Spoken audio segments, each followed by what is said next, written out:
Director साहब, अगली company की पीपीटी से पहले मैं कुछ अर्ज करना चाहूंगा। भौंको।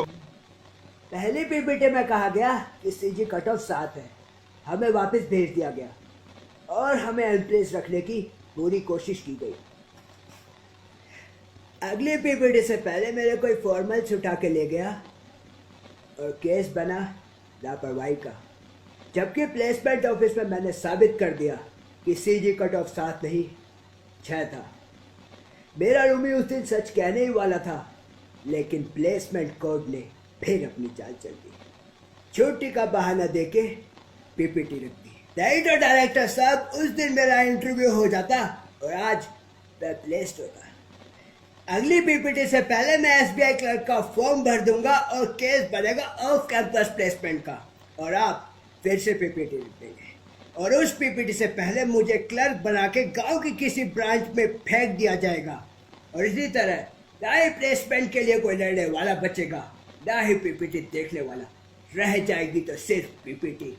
और यही होता है डायरेक्टर साहब, पीपीटी पे पीपीटी, पीपीटी पे पीपीटी, पीपीटी पे पीपीटी मिलती रही है, लेकिन प्लेसमेंट नहीं मिला डायरेक्टर साहब, प्लेसमेंट नहीं मिला।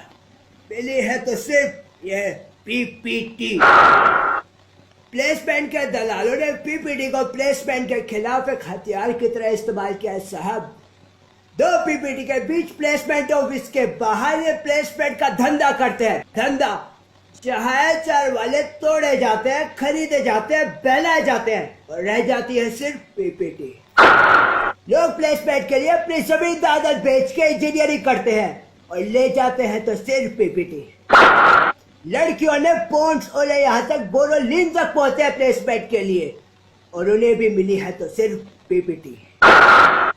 हफ्तों महीने चक्कर काटते काटते इस प्लेसमेंट ऑफिस के इंजीनियर खुद बन चुके हैं पीपीटी, और उन्हें भी मिली है तो सिर्फ पीपीटी। यह केस पूरे हिंदुस्तान के कमजोर और सताए हुए इंजीनियर का है। आज उन सब की नजरें आप पर टिकी हैं, आप पर, कि आप उन्हें क्या देते हैं, प्लेसमेंट या पीपीटी। अगर आप उन्हें प्लेसमेंट नहीं दे सकते तो बंद कीजिए तमाशा, उखाड़ फेंकिए इस प्लेसमेंट ऑफिस को, फाड़ दीजिए, जला दीजिए एप्टीट्यूड की किताबों को, ताकि इंजीनियरिंग के चक्कर में लोग तबाह ना हो, बर्बाद ना हो।